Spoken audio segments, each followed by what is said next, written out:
Hello, this is Sunil Sunder Raj with Top Preps. Today, I'm happy to be speaking with Nick Strong, the new head baseball coach of Florida National University. Once again, Coach Strong, thank you so much for taking some time out to speak with me today. I really appreciate it. Absolutely. Thanks a lot for having me.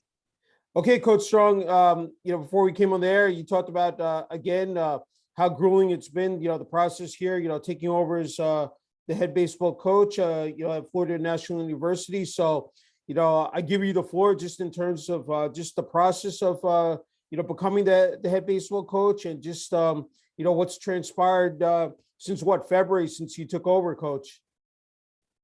Yeah, I bring greetings to you all out there listening and watching. My name is Coach Nick Strong, the head coach of Florida National University, located here in Hialeah, Florida, a suburb of Miami. This took over, right after the season started in February. Had two assistant coaches that are still with me, and it's just been kind of, a good blessing, to have these guys and just helping me run the team and move forward. A bunch of guys, who really want to play, but at some time, it's just been kind of tough, being kind of undersized to a certain degree, Florida National has had the 25th rank in the 25th ranked schedule in the nation, top 25, and it's not easy playing the Kaisers and the Southeasterns and the St. Thomases and those guys right after back to back, and mixed in with some teams. And we're just been kind of overmatched a bit, but at the same time, just kind of working through it, and just ready to hop on recruiting for next year. This is a program turnaround. And, one of the things that the president talked to me about was, she wants to see this university thrive, and she's given us the resources to do so. Mm-hmm. Hey, just talk about this current, crop, this roster, just, in terms of, their performance on and off the field, Coach Strong. Yeah, I think 1 through 9. I mean, I believe the roster is pretty good, actually, to be honest. I think the depth is where we lack right now, just not having the depth. The bullpen is, not where, we only have about maybe 9 or 10 pitchers right now, and we're banged up, so when one pitcher is out, it just messes up your whole bullpen rotation, we got to play the midweek game, sometimes we have to play 2, this weekend we went to Georgia Gwinnett with 5 pitchers, and I mean, you just got to do what you got to do. Yeah. But shouts out to the men who stepped up, that played positions and said, Coach, I can give you an inning. I can give you a 2 inning. You know what I'm saying? And I think, that's where I can sleep at night when it gets to the recruiting part. Mm-hmm. Understanding, what I want to see, understanding what my vision is for next year, and understanding, what I want inside the program for next year. Yeah. Again, the pitching staff, I believe our top 3 pitchers on the staff, or at least our 2 aces, at least our number 1 and our number 2, I believe they can pitch with anybody in the nation. I believe they can pitch with anybody in the nation. They're not going to walk a lot of guys. We'll all give up hits here and there, but they'll get a lot of outs. Mm-hmm. They'll get a lot of outs. We made some errors here and there. We got to hit the ball better, on offense. But you put these 2 guys in anybody's rotation, top 25 teams, they'll make those teams look even better. Yeah, no, I agree. It just talk about, building that culture, that winning environment, Coach Strong has said, as you alluded to, you're definitely going to be on that recruiting trail, it said once the season ends and in the summertime into the fall. Just talk about in terms of that support from the athletic department, talk to the administration, the president of Florida National University as well. Yeah, that was a blessing, when I interviewed for the gig, and, just the resources that we're getting in the athletic department, it's not, we don't have a minor league stadium. I'm not saying those resources, but just the support, yeah. The fact that there's an administration that wants to win. Mm-hmm. There's an administration that wants kids to be successful. There's an administration that wants kids to graduate. When I recruit kids, I'm looking for the whole package. And a lot of kids get mad sometimes, Sunil. It's you'd be surprised how many kids that get mad at me because I ask them about their GPA first. Yeah. Because we don't have their major. I tweet about that a lot. I'm sorry, son, we're just not accepting you for 2 years just because you want to do a general study major and transfer out to University of Miami. That's what junior college is for. Yeah. You know, we deserve the right to get the best talent as well. You know, I'm not a fan of, you know, a coach who says, well, we're NAIA, we're D2, we deserve a certain kid, we deserve a certain kid. Well, that team we played this past weekend, Georgia Gwinnett, that's basically a Division I team. So, you know, I'm not going to take a NAIA, quote unquote, NAIA kid and go against the national champs, quote unquote. That's not going to help us win. Yeah. You know, we want the best kid available. You know, so you'll never find me grouping a kid, hey, he's a D1 style kid, oh, he can play D2, he can play D3, he can play JUCO. I mean, that's not my style. I'm looking for the best fit available. Yeah. And the best fit, one, we have to have your major. That's one. Okay. And two, you got to be able to afford our school. Everybody doesn't get a scholarship. Yeah. You know, everybody's not going to, you know, receive, you know, $10,000, $12,000. You have to want to come here to FNU. And I think that's what we have to remember. We also don't provide housing for kids. You know, we don't have dorms. You know, so the kid from Miami who wants to come back home from junior college is a perfect fit. And the high school kid who doesn't want to leave Miami is the perfect fit. You know, the out-of-state kid who wants something new, the Minnesota kid who wants to come down and play in warm weather, or the New Jersey kid who wants to come down and play in warm weather is a perfect fit if they can afford the housing. You know, so we have to be methodical in our recruiting, and it has to be a fit. You know, and those are the things that I look for. You know, again, I mean, they're kids who, you know, well, coach, I can't come play for a year just to. No, we're not. You know, we have a retention rate to reserve. You know, to respect. And this is not, we're just not going to allow you to come, you know, use us for a year or two just to get where you want to be. Again, we deserve to win too, and we deserve the best talent that we can find.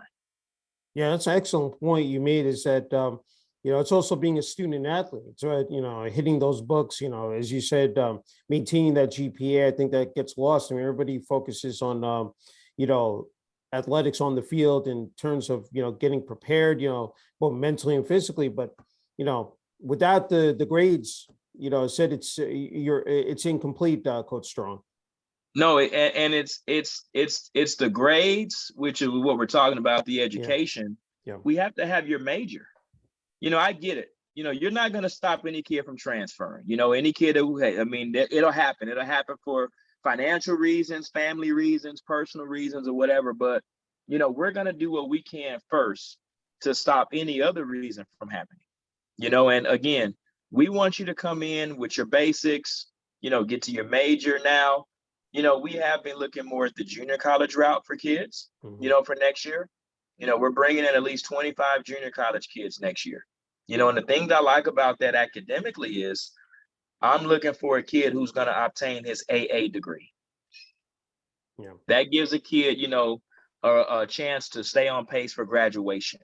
You know, 2 years, no more than 3, depending on, you know, how they have to finish up and credits and all that, you know. So I think the junior college kid for us is going to be a good fit. You know, when I saw Georgia Gwinnett this weekend, man, I saw 30 kids total. I saw maybe 2 kids that graduated from high school, freshmen on that team. I saw at least 25 kids, 27, 28, you know, kids who have been in school, junior college, for at least 2 years. You know, maybe 1 or 2, or maybe there's a 4-year transfer here and there. But, you know, we definitely want to get experience with our ball club next year. You know, I want my average age to be about 21, 22. I mean, that's what I'm going for, you know, and again, the president was very receptive, you know, to the philosophy that we're building here, and, you know, the goals that I have that I want to accomplish for the school, and, you know, just to make sure these kids are successful, not on the field, but also off the field. Yeah, that's wonderful. Hey, it just popped into my head. What made, you know, it the perfect fit, you know, Florida National University, when, you know, said you were definitely interviewing for the position, but just in terms of just, you know, when you looked at the overall, you know, scope of, you know, the university, I just had to ask you about that, Coach Strong. You know, I believe I've been in some previous stops. You know, I've been along the way, and every program I've ever taken over was a turnaround program. Yeah. Why stop now? If there was a job for a coach to go around and they hired me to turn around programs every 3 or 4 years, I'd probably take that job. I'd probably say, hey, who's the contract on that one? But for the most part, obviously it's Florida. First of all, let's take it back. I mean, it's a job. It's a head coaching job. Let's make sure we understand that it's an opportunity. And this is not a resume builder. This isn't a resume builder for me to get to Miami or Florida International, where whoever else. Mhm. I'm here to turn around a program. I come from the HBCU ranks. And I mean, let's just take Deion Sanders, for example. What he's doing with Jackson State right now on the football field. Mhm. You'll never get a number one recruit. You'll never get this. You don't have facilities. You don't have resources. We'll just keep laughing at that one, okay? Yeah. So it's a head job. It's in Florida, full allotment of resources. What kid doesn't want to come back home to play? And they're in the CAC, Continental Athletic Conference. We're not in the Sun Conference, so we've got a shot at playoffs every year. Mhm. Why not? Why not? Take a stab at it, And the recruiting part, I think, was one of my biggest deals that I liked. I can be myself in the recruiting process. We want to have a varsity and a JV program. So what does that mean for me? There are kids in our neighborhood, in our backyard, in the Hialeah community, in the Miami community, in the Miami area community, that don't want to leave. There are kids who may not be able to play at Miami, University of Miami, or Florida Atlantic, or Lynn, or Nova Southeastern. They don't have a shot at playing a lot of places, but why not come to Florida National and we can set you up with a place to play? I don't turn down kids. That's one thing I don't do. And I'm not taking shots at any other program, but I hear a lot of kids, come back and tell me that coach said I couldn't practice after trying out, or I couldn't use the cage, or my philosophy is always going to be, Sunil, what's one more kid? What's one more kid to a program? Now if he's a bad apple, bad seed, I get it. But a kid who played high school ball 4 years, he knows how to catch, he knows how to throw. He may not throw as hard as his ace, or his exit velo may not be as hard as his last person on the bench. But I just feel, I was able to give kids a shot and opportunity here. We'll have about 55 on the roster for next year. We'll have 55 in the program. So recruiting in the backyard, going to the local high schools and, just learning the culture and the kids and the coaches and introducing myself. It's like a breath of fresh air. Kids know that they have a chance to play college baseball next year, whether it be JV or varsity or post-grad or whatever it may be, for them to put on a jersey and a hat, swing a bat, catch a ball, let their family come out and watch a game. Their dream is fulfilled. And again, if it's for one, I had a kid tell me last week, man, I went to the local high school game. It's literally the closest high school to our school. And they played their home game at another school, actually, but long story. But I talked to the whole team after the game. Hello, how you all doing? I want to promote the school, blah, blah. And, I got about, got about 5 or 6 text messages. And I talked to one of the kids, and I'll never delete this text message off my phone. Matter of fact, it said, something on the lines of, Coach, thanks for reaching out and staying in touch. I'm not interested in playing baseball anymore, but thank you for putting me on to Florida National. I want the educational opportunity that I can get from it. Son, you can be my manager next year. Call me when you get here. My job was done after that. My job was done. Because as I told you, the baseball is one thing, but we need kids to enroll in our school too.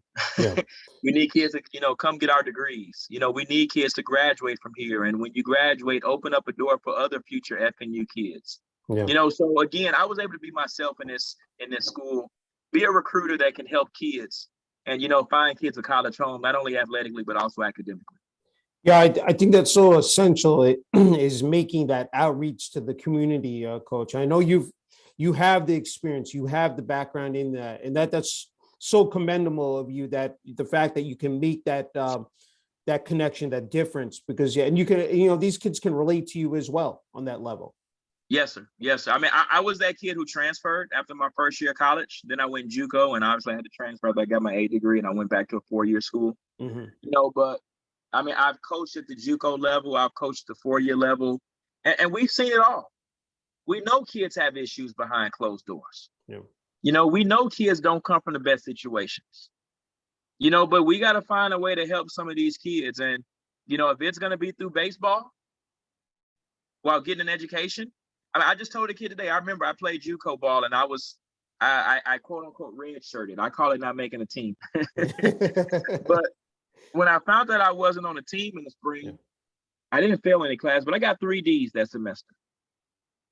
I wasn't right mentally. Yeah. After 18 years of playing baseball, how do I not make a baseball team? I wasn't that good, as I wasn't good as the other players out there. Hmm.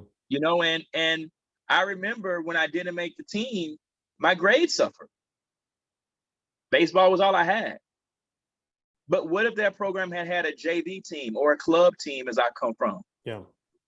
And a kid gets to play practice 3 times a week and play games on weekend, and now he's fun and he has something to go to class for and stay eligible for.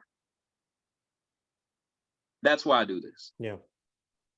No, it's definitely giving, I said, kids an opportunity, a shot, again, to play baseball. Hey, talk about the families, talk about that, part of that component, in terms of talking to the parents as well, because that I'm sure factors in as well. Can you, just speak about that as well, Coach Strong? Yeah, a lot of things. One thing that I'm finding out here in Florida, and I'll just take it a little if I'm not off track. Yeah.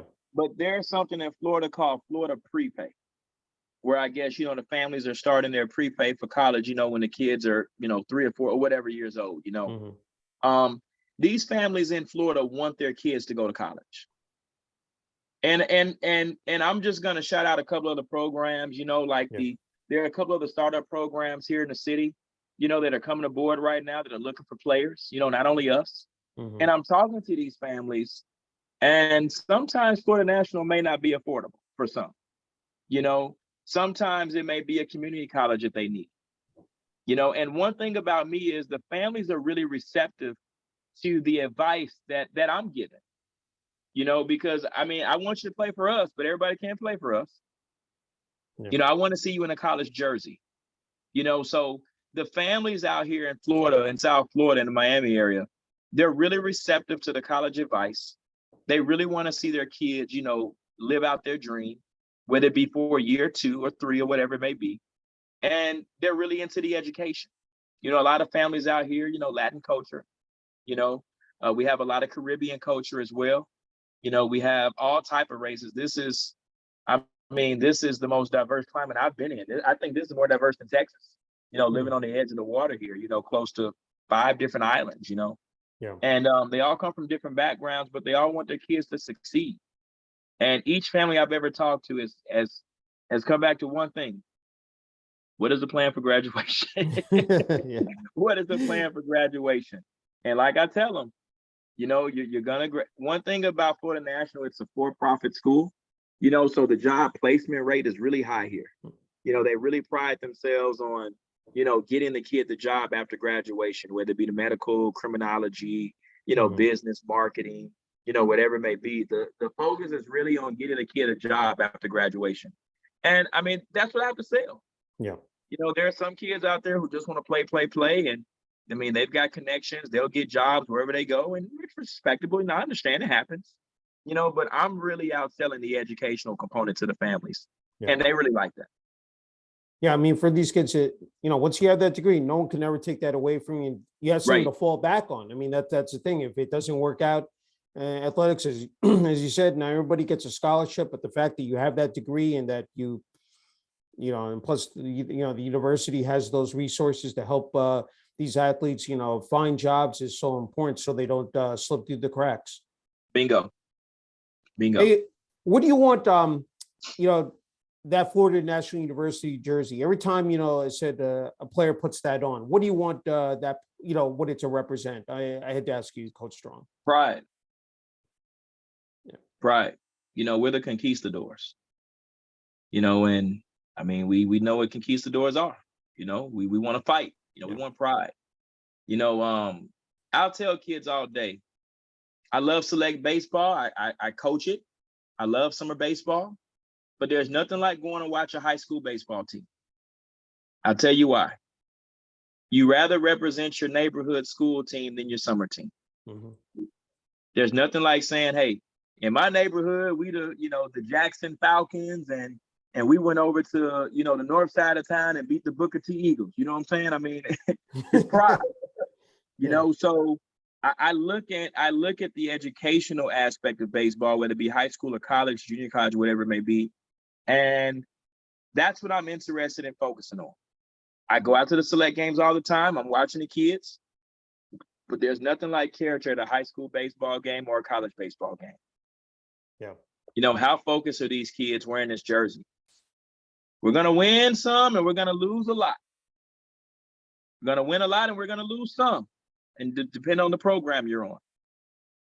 But how do you lose? Did you lose with pride? Did you get down on yourself when you were losing already and you just lost even more? How do you lose a ball game? I mean, there's actually a method to that, believe it or not. Yeah. I know some coaches who lose and, hey, we wash it off and we move on. I've never seen a Major League Baseball team go 162-0. Yeah. But I've seen them lose with pride, 4-3 ball games.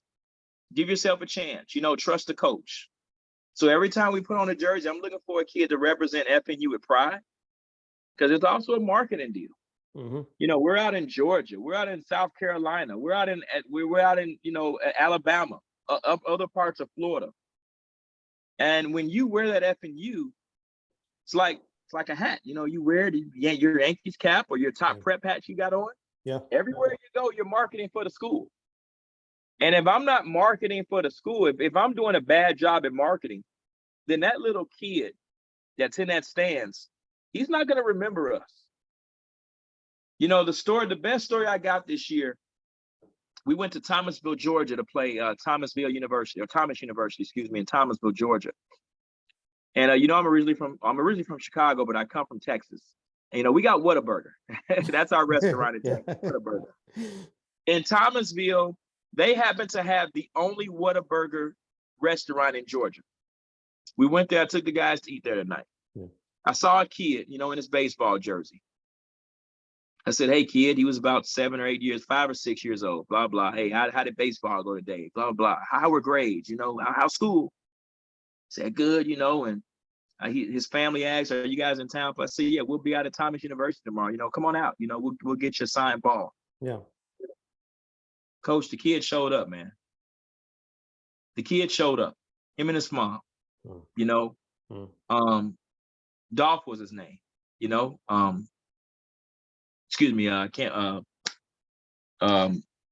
Dolph was his name. Mm-hmm. And the kid showed up. Randolph was his name. And he came to the game.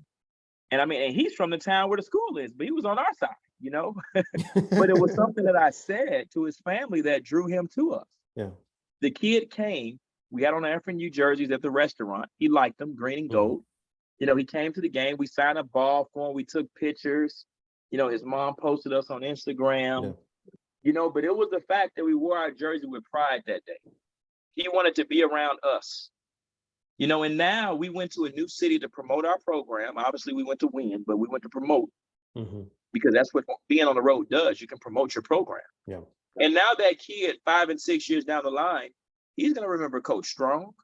He's going to remember, John Doe, who's my first baseman. He's going to remember John Doe, who's my second baseman. And he's going to remember He's going to remember Florida National University. And maybe down the line in 5 or 6 years or whenever he gets to high school or college, he chooses FNU. Yeah. So, we have to wear that jersey with pride, and we have to make sure to remember we're marketing for the next generation here at Florida National. I was just about to say that. My background is in sales and marketing, by the way. If you can't tell, I'm really big on it. Yeah, no, I agree. I reaching the youth, especially that's hitting a grand slam right there. As said immediately. Hey, I think for these athletes, traveling around, to different states, it's a great experience for them because some of them may, never get that opportunity, or never had that opportunity before, but now are getting that chance now here at Florida National University, Coach Strong? Sunil, I got 8 kids from the Dominican Republic on my team. Wow. And we played in Atlanta this weekend. It was 48, 50 degrees. Yeah. They didn't have it. They didn't have it because they've never been there before. Yeah. They haven't been past Florida. We got kids on our team who's never seen snow. So I want to be able to, take my kids on trips, expose them to new experiences.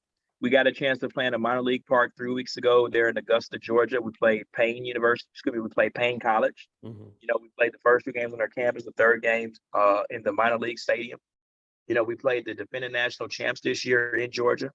We played Thomasville in Georgia this year. We've also been up to Weber. We've been to Southeastern, who's won a championship about 2 to 3 years ago. So I want my kids to have these experiences. Yeah. If our record is going to be 0-48, you better make sure you trust me and believe. We've been playing. We would have probably played about 10 minor league parks, played against some pros in there somewhere, played against some indie ball guys, signed some autographs. I mean, I'm big on the experience. Yeah. And even, I talk with a couple of coaches next year here in Miami. Just watch and wait and see what's going down here in South Florida next year. You guys are going to be surprised. You're such a busy man. I mean, I'm wondering, what does a daily schedule entail for you, Coach Strong? we're actually a morning practice team. Okay. We're actually a morning practice team. Okay. Which helps because I don't have to get in the office at 7:30, 8 o'clock. I can actually go to practice first and kind of, hang out a little bit with the guys. Yeah. And then the school doesn't close until 10. So, I try to get into the office before the night is over, sometimes right after practice. But the normal practice, the normal day, I mean, obviously, like I said, we're in practice. I can't get around that till 12, but my phone stays busy. I'm getting an email, a text message from recruits. I'm trying to, do some interviews here and there. I'm getting around promoting the program, going to the high school games here in the city. I'm meeting the high school coaches, meetings at school if need be, paperwork. It's been tough. Yeah. It's been tough, and I was supposed to get with you a couple of weeks ago and I got sick, and I wasn't prepared. I wasn't properly prepared mentally for everything that came with off the field. Yeah. And I've learned a lot, in 2 months. I've met a lot of coaches here at Florida National that have taken me under their wing. I've met a lot of coaches here in the city who want to help me out. So I try to delegate even to people I don't know. I try to delegate to other people, people who want to help. I've made such a good impression on some folks down here, recruiting the kids and just being available. Yeah. This is the first time coaches have seen Florida National in their house at their games. It's a 5-year program, believe it or not, only 5 years. Okay. But some of these coaches, man, have really taken upon themselves to help me out.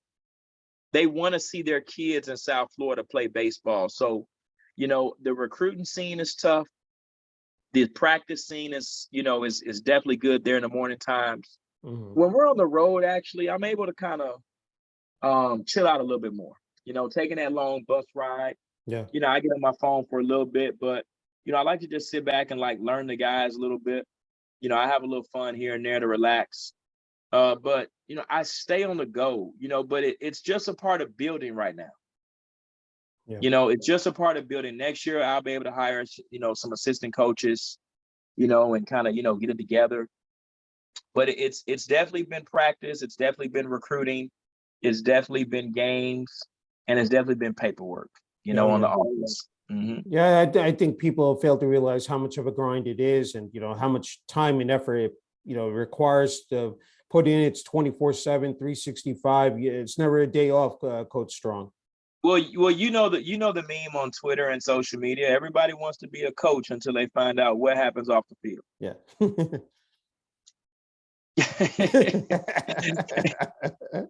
Until they know what happens off the field, Yeah. everybody wants to be a head coach. So in the meantime, I'll just coach from the stands.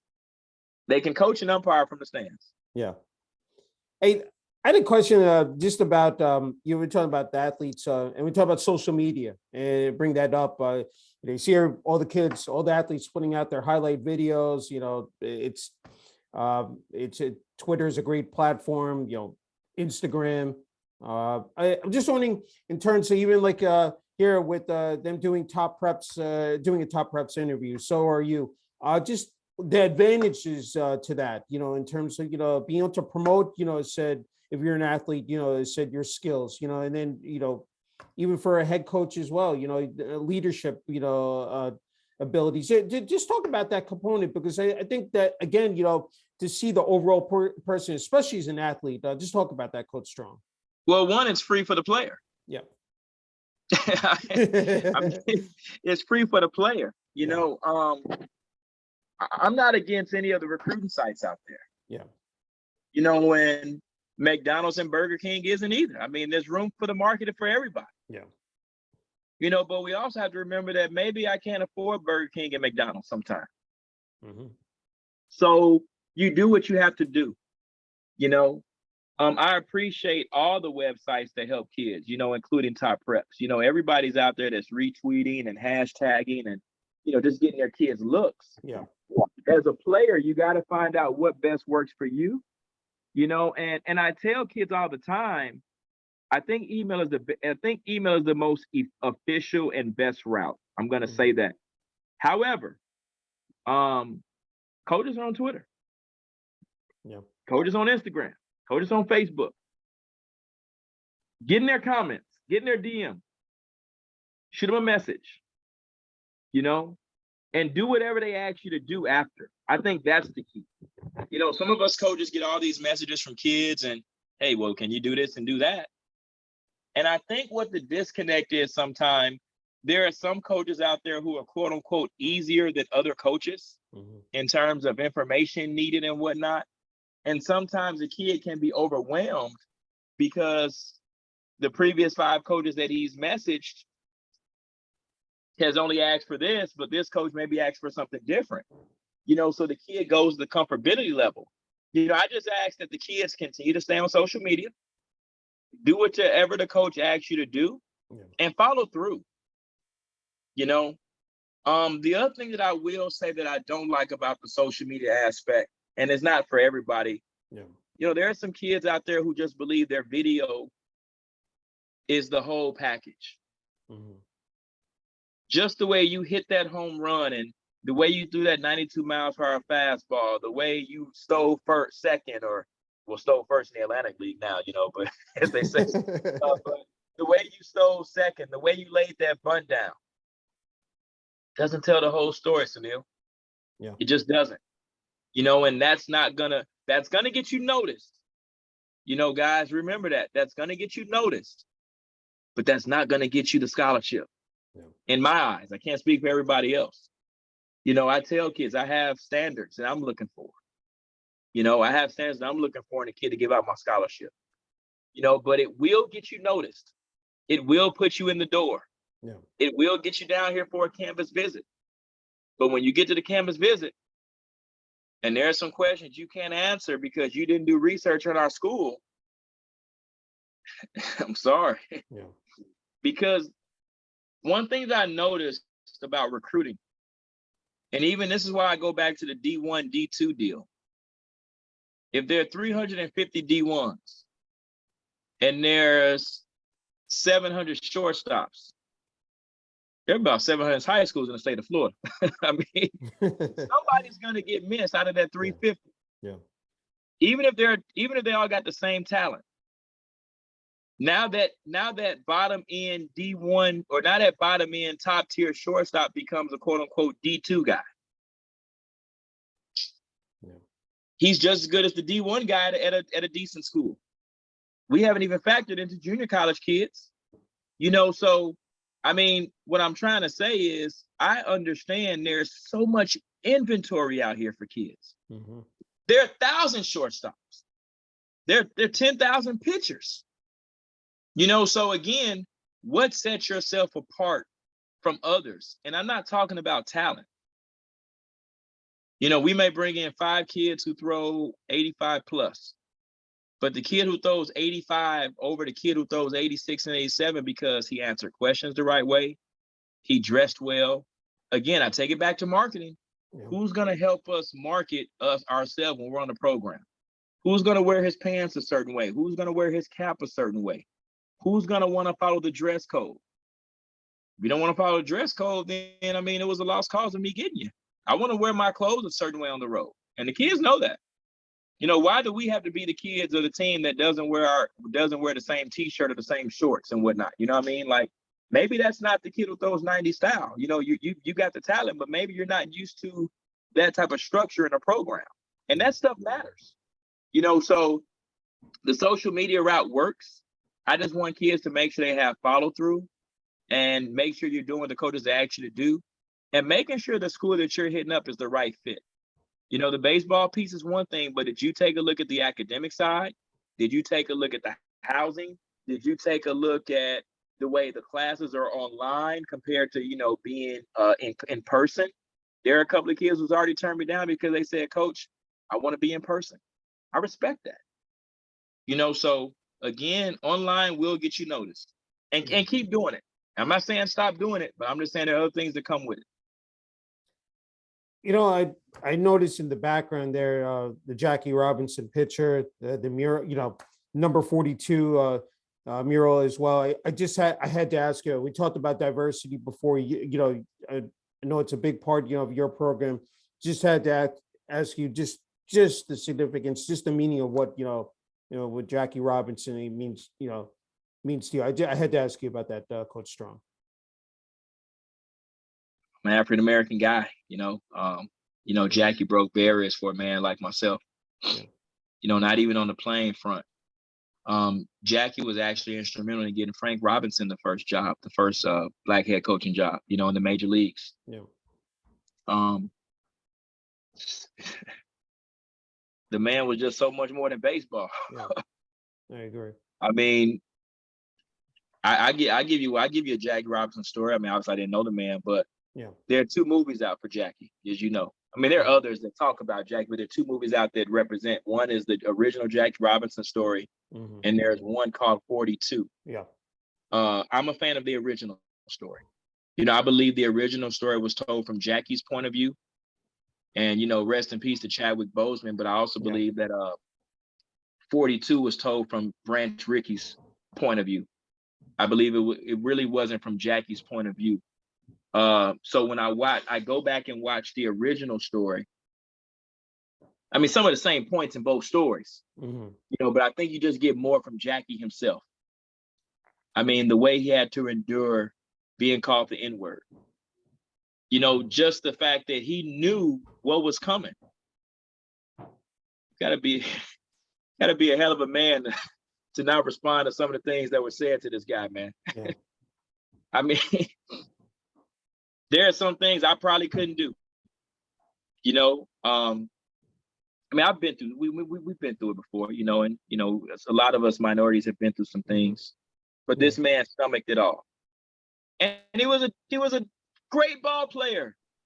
The man stole home, just like the kid from Texas Tech a couple of weeks ago. Yeah, he stole home on the winning run, the game-winning state. This is a guy who was exciting. And to be honest, he wasn't even the best ball player. Remember that. Jackie, and that's no knock, but there were others that were just as good as Jackie. But this goes back to the character piece that I'm referring to. Yeah. The character piece helped Jackie. He was the one that wouldn't respond. He was the one that could, he was the one that could take the backlash that came at him. I don't know if Satchel Paige could have did it, man. Satchel Paige would have probably threw a ball back at somebody. You know what I'm saying? But Jackie was the one who they could say, you couldn't break me. Yeah. Which then said, there are guys that now he was the one. Now, if you just take, Josh Gibson or Satch, and they may have had, attitudes that may have not helped them when somebody said something, maybe that then says, well, we don't need any African Americans in this game. If they respond a certain way, then maybe this game is not meant for African Americans to play with us. But Jackie set a tone for the ones who could take the, backlash. Now you find African Americans who can play the game, who can take being called the N-word, who can take being called this and being thrown at. Yeah. And that's what was so big about Jackie Robinson for me. It was the whole character piece. It wasn't his talent that said, oh, well, he was good, don't get me wrong. But it was his character that put us in the MLB, that said, we can play baseball too, just like you. Yeah, no, well said. Hey, just have a couple more left, Coach Strong. Can't thank you enough. Just outstanding, said job, just talking about baseball and again, the job you've done at Florida National University. You've played the game, you've coached, baseball. Just what are some of the intangibles just about the game itself that make it so enjoyable, just in terms of playing and now, coaching? I just had to ask you about that. Let's be honest, baseball is boring. It's a boring game. That's what everybody says. Baseball is boring. But it is a boring game. There's 9 innings of, may not be a lot of action sometimes. Yeah. But that's to the regular eye. Do you know how to watch a baseball game is the question. Living in Houston, growing up, college, and, having a son and a daughter, and a family, I take my son and my daughter to plenty of games. They love going because there's a certain essence of baseball that you must have when you go watch a game. Everybody can't get there on time to watch TV. We know sometimes we got other jobs to do. We come from the game late. So, missing the first inning may be advantageous for us. Maybe you might want to walk in with the crowd late. Everybody's there.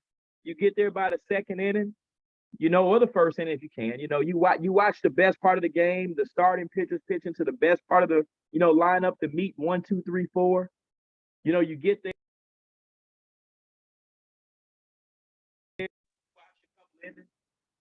You start moving around. Then you take the kids to the squeeze play, or you take them over to, the fun or whatever they got going on. You let them hang out for a little bit, Then you kill 2 more innings there, right? You sit down, you have a bite to eat, watch a little bit more baseball, 6th inning. Then you get ready for the 7th inning stretch, right? There's always something going on at the 7th inning stretch. Yeah. In Houston, they like to do the 7th inning stretch, and they sing, a good old home in Texas, whatever it's called, And then, if you want to stay for the 8th and the 9th, you want to see the closer come in the game and, try to close out the game. I was a closer in college, so I'm into that. I'm into the 8th and 9th inning, right? One day, me and my son left. The Astros were up 2 runs, and we said, "Oh, this game should be done." I'm a radio guy, I'm a sports commentator as well. I know. I we don't want to forget that as well. I mean, come on. I mean, it's quite a bit there. So we turn on the radio after we get back to the car. About we get on the road a little bit, and the game is in the 10th inning. So we left, and now we're listening to it on the radio. Yeah. But my son said, "Dad, what's going on?" And he knows I'm in the radio, and he is too a little bit, so we listen to it on the radio together. So I'm saying all that to say, baseball it has to get, well, I'm going to even say this. The Negro Leagues were an event. The Negro Leagues was the club. You went to the game to watch the concert, dressed in your suit and tie, and I think that's where baseball needs to get back to. Yeah. And people need to understand, we're just not going to watch people hit and throw, catch and throw. We're going for the event. We're going for the kids. We're going for the food. We're going for the popcorn. There's some adults that go for beverages. Yeah. The waters, the Coca-Cola. Yeah. And then you go for the excitement. And we got to get back to that. Yeah. You got to know how to watch a baseball game. And anytime I take ladies or young men to the ball game and they haven't experienced baseball before, I want them to experience the event first, because you don't understand baseball yet. And we understand that. We know you don't know what strike three is, or ball four, but let's get you interested in the park itself. And that's what I like the job that Major League has done. When you go to some of these ballparks, like I tell you what, the best football game I've ever been to was a Dallas Cowboys game. It was a party atmosphere the whole game. Yeah. I mean, it was, if you went there just to party, you got your wish. Partying, I could tune in to the football game. Same way with baseball. While I'm partying, I can tune in to the baseball game. Yeah. Now I can learn it spurts at a time, and I don't have to sit through 9 innings asking questions every inning. So I want to get back into, us understanding the essence of a baseball game. I think that's where baseball lies for me. And that's what I like about the game. Hey, you talked about your family. Just want what they meant to you, said through this entire journey, and supportive. Supportive. My son, my daughter, their mom, my current girlfriend now, just family back, wherever I'm, back in Houston, back in Texas, back in Chicago, just supportive. Understanding that, a coaching journey has no limits. A coaching journey takes you everywhere. I was actually contacted by, a farm team for this summer. It was just something that I can't do. There's something that I won't do personally. I definitely want to be around my family as much as possible. And just them being supportive, calling them daily or weekly or whatever it may be, and just, talking to them and, letting them understand what dad does. And my son knows, my daughter knows, hey, how was the game? Did you all win? Did you all lose? Whoa, you lost like that? My son said one day with dad, maybe you might want to teach him how to hit. So that's a great idea. Let's just teach him how to hit. Teach him how to hit. But supportive is the word I want to say there. Supportive. It's great. Hey, final question. What your advice, your message is to younger athletes, coaches watching this who want to, or maybe in the profession or want to break into the profession? I think you're in just an outstanding spot to offer that message, Coach Strong. I was just talking to a kid today. He texted me and we talked. He was from South Carolina. And, he kind of wanted to come down here and play baseball. He said he needed some scholarship money. And I said, this may not be a good fit for you here.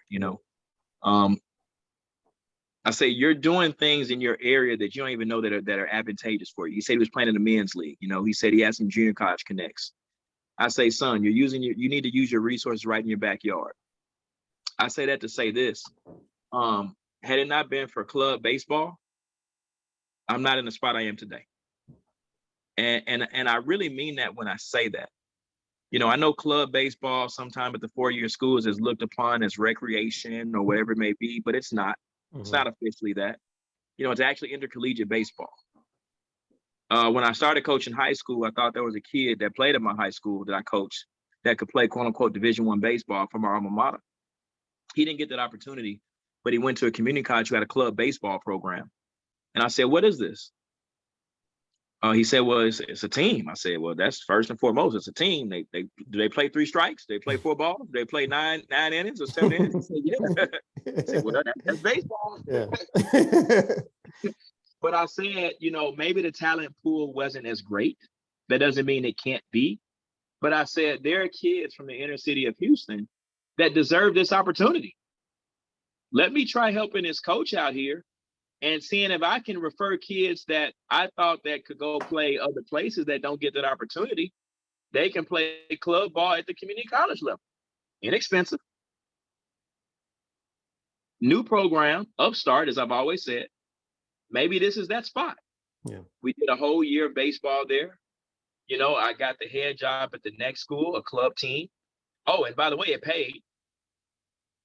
We got paid to coach. Yeah. So you get paid to coach, you play a certain 9 inning game. It's just like baseball.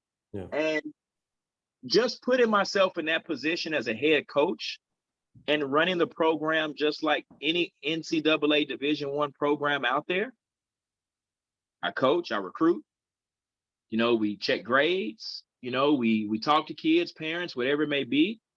I got on the recruiting team. I want to shout out TCS post-grad. Excuse me for doing that if I may. No, it's fine. But, reaching out as a club coach to certain junior colleges and certain showcases and whatnot, I was denied. This isn't real baseball. My kids don't want to come here. They wouldn't want to go there. But Logan Harrington at TCS post-grad, when he said he's got the big showcase every year in August, and I said, Coach, I want to come to this. And I had already been put on by Mike Partita, who's actually a Reds associate scout right now. And I said, Coach, man, I want to come to your recruiting event. He said, sure. So I kind of learned how to do the 60s, all the timings, the velos, the metrics. Mm-hmm. Then I was like, okay, I'm in the door now. Now it's time to start recruiting everywhere. So I go up to Dallas, I go to the junior colleges, and I emailed Logan Harrington. And I said, okay, here we go. This is a big showcase. Do I think I'm going to be denied? He said, make sure you're here at a certain date at a certain time. We'll have your books and we'll have your, your deal ready. Mm-hmm. And that event put me with 200 other coaches. Hey, coach, where you from? University of Houston Club Baseball, blah, blah. Club, what is that? Now I'm promoting. And I'm recruiting the same kid you're recruiting.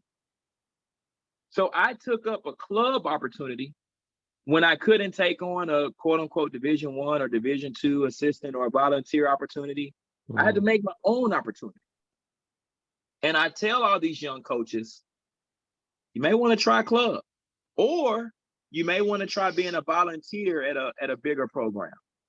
A lot of coaches get scared when they hear the term volunteer because they don't think they can get paid. Yeah. But most of these volunteer coaches are making money off the camps. But guess what? I had to learn how to do the camps, right? So now I'm not suggesting I go get a volunteer job tomorrow, but if I had to make a way, as a volunteer, I could, because I know how to run camps. I know how to do recruiting, so I was able to learn any and everything as a club head coach and even as an assistant coach that will put me in a position to be successful in whatever job I receive next or currently in this case. So I tell coaches, learn how to do camps, learn how to do recruiting, learn how to do showcases, help kids like yourself, Sunil, you know what I mean? Do some retweeting, get some kids under your wing, coach some select baseball, and a coach always needs a recruiter. Shouts out to Georgia Gwinnett this weekend. Yeah, 6 coaches. Yeah, like 4 volunteers. 4 guys who just want to grind their teeth, learn the process, learn the business. May work out for you at the college level, or it may work out for you at the high school level. Every opportunity is an opportunity, which goes back to what I said about this head job. One, it was a head job, and we can't deny that. So, I just asked kids, and also, I was a school teacher also for 12 years, for 14 years. So, me being in the classroom kind of helped me learn kids and learn strategies and, philosophies mentally and things of that nature. So I credit that as well. And I tell folks back in Texas, even in Florida, get certified to teach.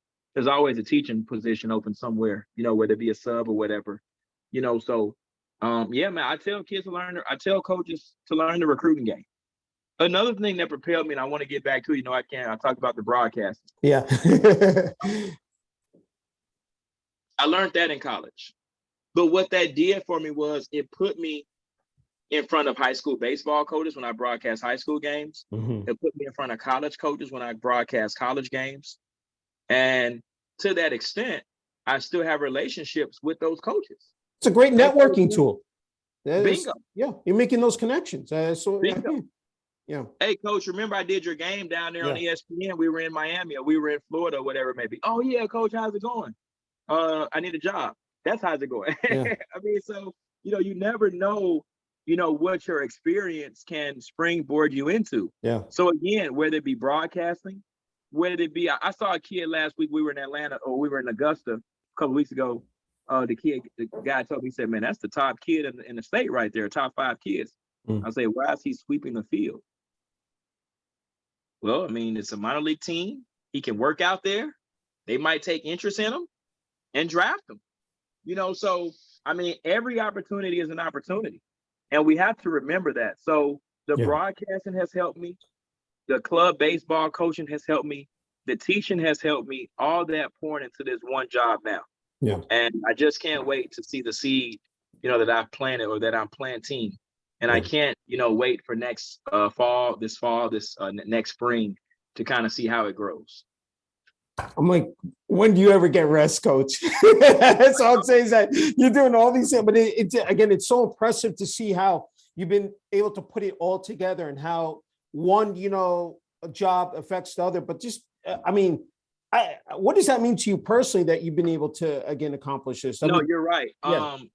So also what I've been doing in the past couple of years as I get jobs, I interview for some jobs, here and there, and I get quote unquote the rep. I've interviewed for some jobs, and I look at it, if I don't get the job, I look at it as a rep, as an at bat, and I'm always asking, how to nail a job interview, I asked one of my assistant coaches at the last school I was at Wiley College this past fall. I'm not sure if you remember. I was in Wiley. I just got the job here in February. But I said, part of the largest recruiting class in Wiley College history. Don't want to forget that out. That's a huge nugget right there. that was instrumental in me getting this job. Yeah. And shouts out to Wiley College back in Marshall, Texas, HBCU. But I asked assistant coach Sherman, I said, Coach, I need some advice. I need you to help me answer this question in a job interview. I said, what is my weakness? And he said, well, you might want to look at it from this angle. You work too much. You're a workaholic. I said, thank you. That's true. I need to learn how to delegate. When I'm not working, I'm working. Yeah. When I'm in my room at night, like I can't stop thinking about this grind. I'm if it's not putting a lineup together, I'm putting the vision together. Yeah. And everywhere I've gone, it's just worked. I got to UH downtown. I picked up a team, 7 kids in the spring, just like this year. Well, I mean, we have more this year, but I said that this will never happen again. I got to the next year, we had 40 kids, and we won the conference tournament we won the conference title that year. I got to Wiley. We have at least, I recruited at least 45 kids to come to a program that hadn't been had a program that hadn't been up in 2 years due to COVID. Yeah. I get to Florida National, and I inherit, a group of 25 guys, about maybe 20, really altogether like 25. We had some injuries and everybody's went down. But, next year we'll have 60 guys here. So, I mean, this recruiting grind never stops. Because I kid you not, I was coming into the apartment today after practice. And I asked the policeman, I said, can I talk to you for a second? And I said, I'm new to the neighborhood. And I said, I don't know where to park. I mean, there's a certain type of parking around here on the street. I said, can I park here? Can I park there? Yeah. He was like, yeah, you cool. This is where you need to park, blah, blah. He was like, you staying right here? I was like, yeah, man. He was like, oh, okay. He was like, you the head coach of Florida National? I said, yeah. He said, you're recruiting my son. Wow. That is amazing. So we talked for about another 5 or 10 minutes. Yeah. Hint, 2:30. Sorry about that. It's a small world. It is. You're always in an interview. Yeah. Whether it be for a job or whether it be for a kid or whether it be for just success for somebody. And I'm always, I'm trying not to work because I'm trying to go in the house, but now I'm working on his son with him. And that's just the way my life has been these past 3 years. I mean, I group contacts in my phone by name, by year, by graduate, by state, by high school. I just don't see this grind stopping. And, I get it. I don't want to, knock what's going on this year. We're only 5-30 right now, but I just, again, the fruits and labors that I'm putting in for next year, I just can't wait to see the seed. And let's Jack Yates High School, because I jotted that down. A team that had not won in 2 years, led them to 3 victories in their first season. That was The huge, job by the you way. did there was The three instrumental. huge. Yeah. So, The three you is can huge. point to that. That's another, where you turned that program around. We built the indoor batting cage. Yep. That had never been done before in an inner city school. We had, this is a school that won a state football title, so it's quote unquote a football school, not the best football record. But we built the indoor batting cage where the kids exit, and it was in the old auto shop. So now when I talk to you about going to the baseball game, right? Yeah. It's a certain way you watch it. Now kids are walking past the indoor batting cage. It's marketing, man. Ed, don't get me wrong. Facilities. I did it on purpose. I did it on purpose. Yeah. So that the kids can walk past and see us hitting balls. Yeah. Now we go from having 15 kids at tryouts to my last year having 45 kids at tryouts, and football only had 35 kids at tryouts. Yeah. It's one thing we got to understand about baseball is, especially in a city, you got to market it. Kids, baseball is not the sport you just want to go play. So you gotta sell it in a way that kids are interested. Hence, an indoor batting cage. Yeah. Safe space for kids who have nowhere to go home at night after school. Safe space for kids who have nothing to eat at home after school. They can be inside the post, the snack meal after, or whatever it may be. It's a great point you made about nutrition. People forget about that as well. The kids have to be healthy. They have to eat the right way. I said, just sleep well. There's so much more to it, than just, playing the game itself. If I remember going on trips when I was hurt in college just to go for the food.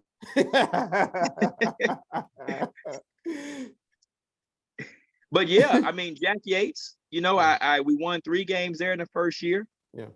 We developed a winning culture there. We recruited kids. We had recruiting camps. I know. Which then, third ward community I read about. Yep. It was huge. Yeah. It was huge. And again, there's a coach there now who I'm just gonna say he